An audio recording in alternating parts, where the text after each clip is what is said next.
So what I have is a pair of vintage speakers, like a lot of folks, and the issue I ran into is that no mounting hardware that I could find exists for a heavy speaker. This one here weighs 50 pounds, and you know, there doesn't seem to be any commercially made bracketry available. So I'm a carpenter of 30 years, and I decided to try to fabricate something myself out of steel, and it ended up working pretty good. And I didn't make a how to build it video, but in this video what I wanted to show is someone else with fabrication experience would benefit, I think, from some of the lessons learned that I will cover here, and hopefully it will help other people in designing and fabricating their own mounts, or perhaps copying these.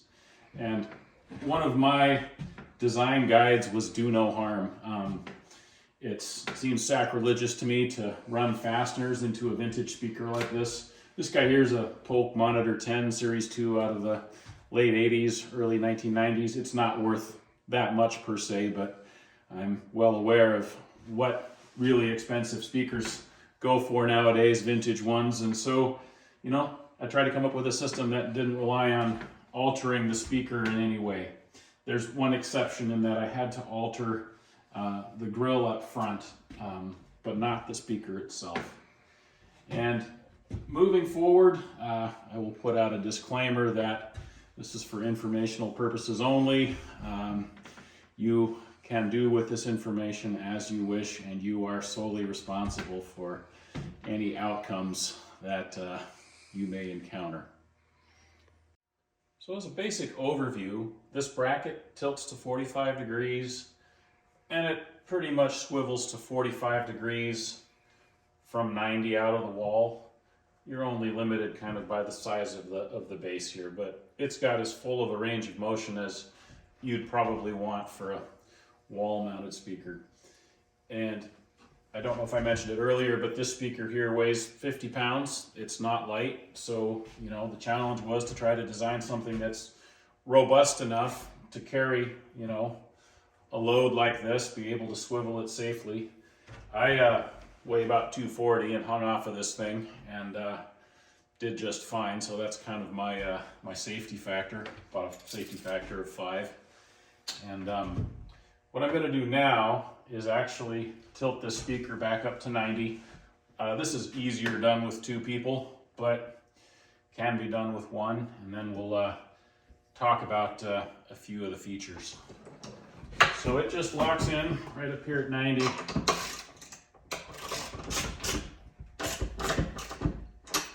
Got a bolt, tightens up. First thing is the grill cover, and I mentioned earlier that I had to modify the grill. And so what happens in my case is, because the steel frame holds the speaker back about 3/16 to 1/4 of an inch, the little referencing pegs on the grill no longer engage safely in the peg holes. They still engage, but not enough that if the speaker's hanging at 45 degrees that it'll stay on. So I went to Home Depot and I bought some 1/2-inch rare earth magnets. I think they were like $6 or $8 for a package of 6. And I epoxied them with a 5-minute epoxy into spots that will touch the metal. And so that's a very positive engagement right there. No problems with that. I'm sure there's other ways to do that, but that was my quick solution.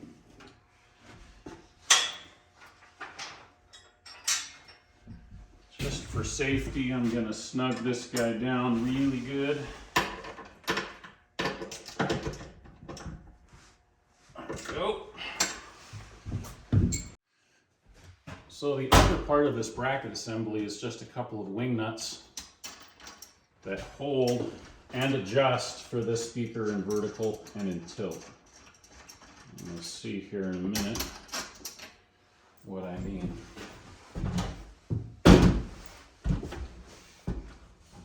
By the way, I did install these about 10 feet up on a step ladder. Because this bracket is made of about 4 different parts. It can be put up in a series of pieces.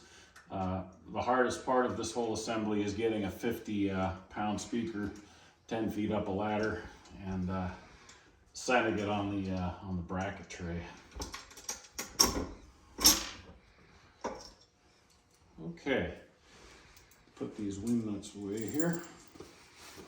So what this is just a tube inside a tube. So my front to back bracket is 1¼ inch, 0.083 wall steel tube, and that's also what I used for the vertical tube. So it's not 16th inch and it's not 1/8 inch. If you go to the steel yard, you need this stuff. It's 0.083 is what they call it. And the beauty of this tube is that 1 inch 1/8 wall tube fits pretty well inside it.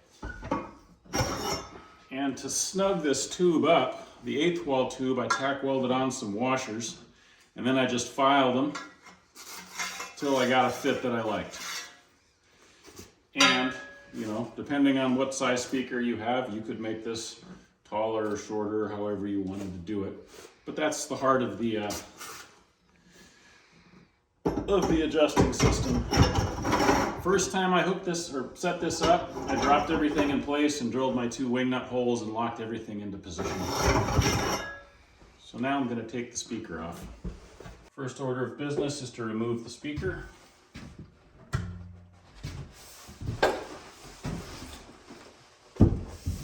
We'll just put it safely out of the way here.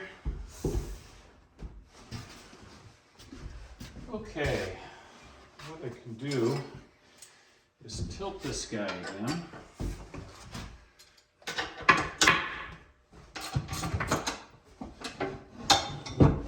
So this is what the speaker rests on. This is 1/8 by 1.5 by 1.5 angle. All of the parts here consist of about 3 basic steel shapes. You've got angle, you've got tube, and you've got flat stock, flat bar. So this is all stuff you can get from a steel yard, readily available. Like I said, this is the key part. It's 0.083 tube. One thing I learned when I welded, you probably can't see from the camera, but because this angle's fairly light, when I welded this, I wanted this connection to be very secure, put a lot of heat to it, and what happens when you put a lot of heat to some steel sometimes is it will distort. So there was an arch to this, and rather than fight the arch, I just ignored it. It's not much, it's maybe 1/8 to 3/16, but it's enough that this speaker would rock if I just attached my plywood to the bottom here. So what I did instead is I took a thin piece of plywood, 1/4 inch plywood, and I laid a fat bead of adhesive caulking in the bottom. And this is a non-shrink type caulking. This is Barabond liquid flashing. We use it up here in Alaska a lot for weather stripping and weather sealing and so forth. But another product I just picked up today, which I think would work just fine, is this Loctite PL Max Premium, or even a high-grade silicone would work fine. And so I essentially ran a fat bead all the way around the bottom of my angle, bedded my 1/4 inch plywood in there, and then took a flat piece of MDF, it could be any flat block, and set it on there and clamped it lightly in 4 spots so it could cure. And the point being is this is dead flat, and so my 1/4 inch plywood will be flat regardless whether my steel here is distorted or not. And so that ended up working out pretty good.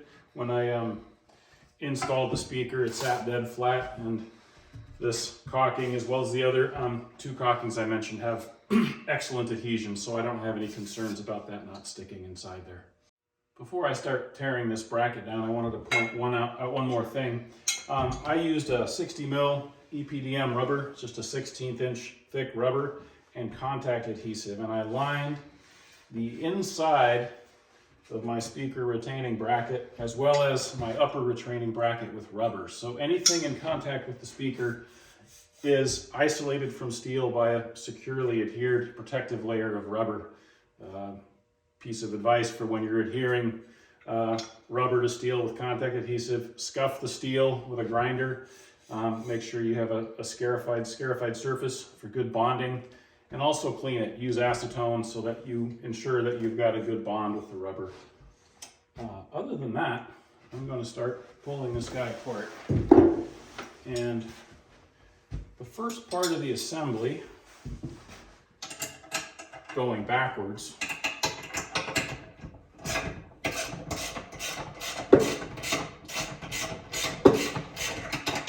is the mounting post.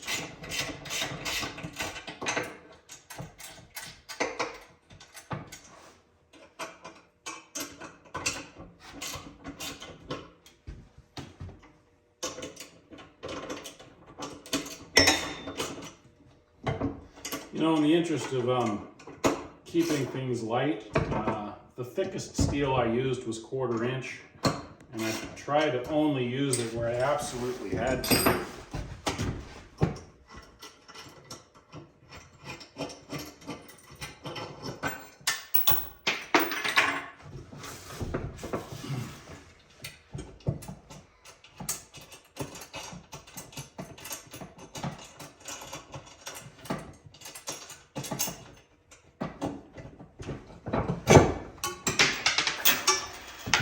Alright, so this guy out of the way. But yeah, this is all the .083 wall tube. I put a little 45-degree brace in here so we have some extra reinforcement where the bulk of the speaker weight is, so we're not just depending on the weld, the 90-degree weld of tube to tube. We've also got a 45-degree in here. There's the 1/4 inch plywood glued into the bottom. And this is mounted to my knife plate with two 5/16 grade 8 bolts. Any place I had critical connections, my big swivel, my hinge, and here my through bolts to my post, everything's grade 8. I use lock washers just to make sure that everything stays tight. And so the way I originally built this is, instead of using 1/4 inch knife plates, I used 1/8 inch knife plates, trying to keep the weight down. And I put this up in my house, and when I put the speaker on, it actually flexed. And so I got pretty concerned just by the flex. I'm not sure that structurally was an issue, but the flex was disconcerting. So I upsized my tilt mechanism, my hinge, to 1/4 inch steel plate. This is roughly, I'd say about 8 inches by 6 inches flat bar. It was 6-inch flat bar that I cut to length. And instead of welding my 1/4 inch flat bar to my thin tube, I was concerned that I'd have to need too much heat to weld this 1/4 securely to the 16th tube. I didn't trust it. So instead, I welded my 1/4 inch plate to some 2-inch by 1/4 inch flat bar, and then bolted everything onto my tube. I felt a lot better about that connection than depending on a weld on that thin tube. This arch here, I cut with a metal cutting blade and a jigsaw. That worked out pretty well.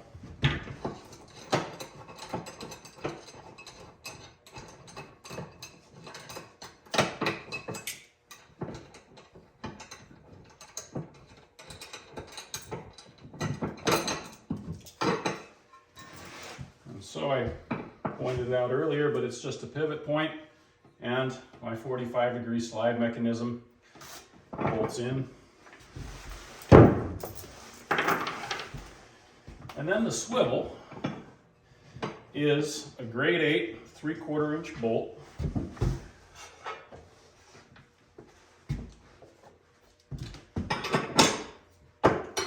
I'm not sure it would have to be grade 8. But the price was right. And so the key here is, as soon as you tighten this nut down on this bolt, if your tube is snugly fitted in here when you weld it, when you tighten this, you will keep this locked in at whatever angle you choose. All you have to do is tighten the bolt, and everything scrunches together just enough to securely lock it in place.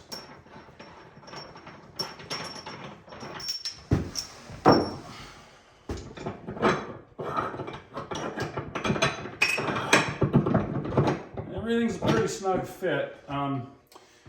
I mentioned this is the same tube I used for my inside tube here. It's 1/8 wall by 1 inch, but I learned another lesson here, and that is not all 1/8 wall 1 inch tube is created the same. I ran into an issue where the seam in some of these tubes, I bought from different lots from different steel yards, but the seam in some of these tubes actually interfered with my bolt being able to slide in and out. In theory, this should be an almost interference fit. There's virtually no play here. But if you're going out to buy this tube, have a bolt handy. Make sure that your bolt slides in and out. Because I ran into the problem with the seam being interfering with the bolt sliding, I actually took a 3/4 inch drill bit and drilled through and cleaned out the seam. So that is another option. If you can't find a piece of 1/8 wall tube where the seam doesn't interfere, if it's got a seam, you can clamp it in a heavy vise and you can drill it out so that this works. It's a lot of work. I'd rather go with a piece of tube that fits. The only other point that I'd make is this is 1/8 inch by 2 by 2 angle. I'd probably upsize this to 1/4. I don't know that I need to, but I personally feel like it might be a nicer upgrade. This bracket here, you can obviously drill holes and through bolt or screw in, whatever your arrangement is. But this is 6 inch 6 inch flat bar.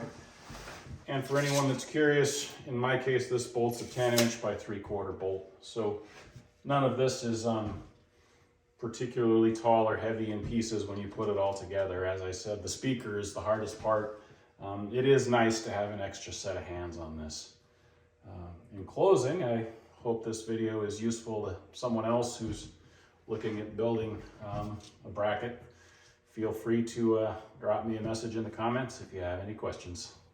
Thanks for watching.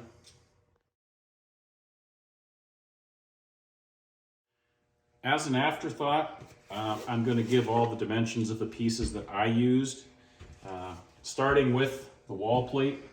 It's 1/4 inch by 6 inch flat bar, and I cut it to 16 inches.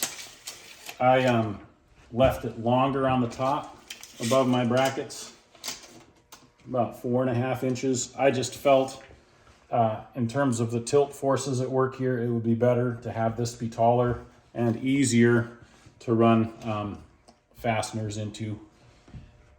The hinge brackets are 1/8 by 2 inch angle.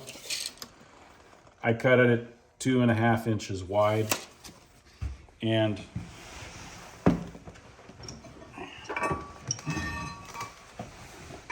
when I welded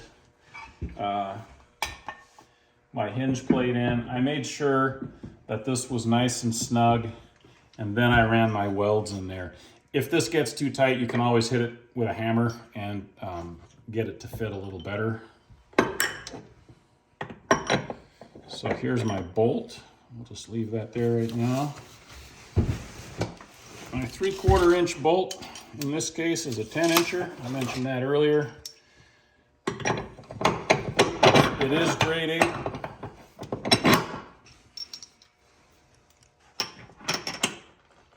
I used a heavy hex just because I have a bunch of those left over from construction.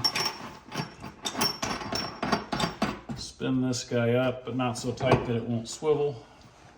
That's pretty good. Okay, my swivel tube is 1/8 wall, 1 inch square steel tube. My hinge or my swivel knife here is 6 by roughly 8 by 1/4 flat bar. So my mating tilt is another piece of 6 inch flat bar cut to 8 inches. And these are 3/8 bolts, grade 8 bolts that go into the sliding arc and into the pivot point. I believe I talked about this a little bit earlier, but I used a standard Bosch jigsaw in my case with metal cutting blades, and that worked really well for cutting these guys out.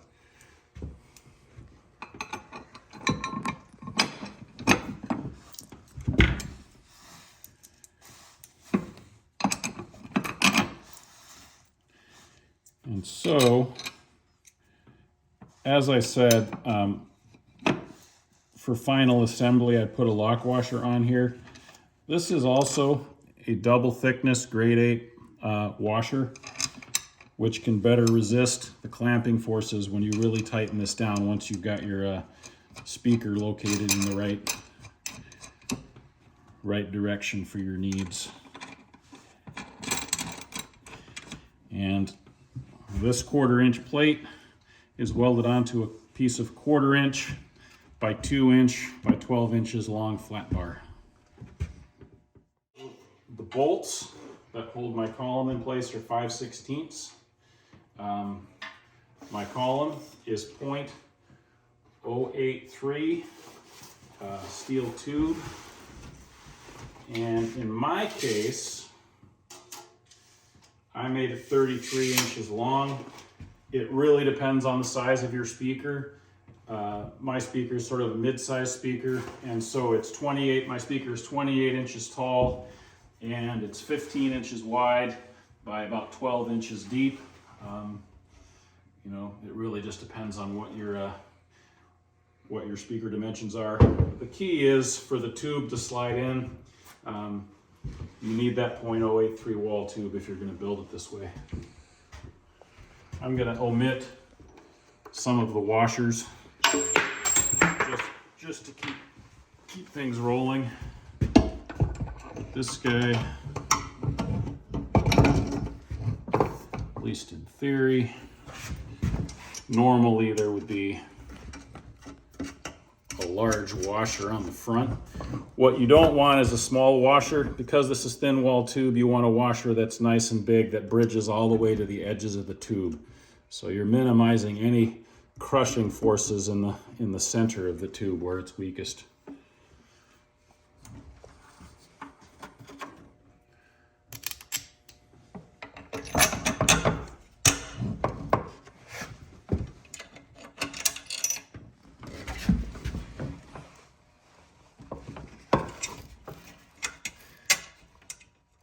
As I said, this is definitely doable with one person, easier with two.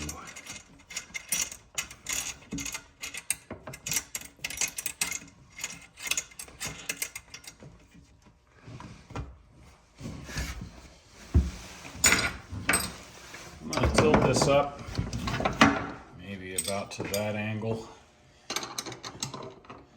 Yep, let me get the right size here.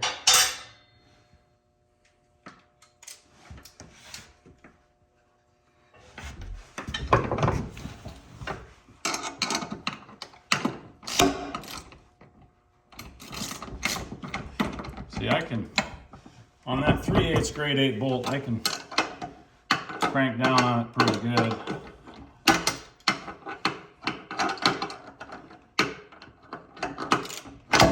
So we're just going to pretend that we're locking a speaker, locking this in position, because now we've got our angle right.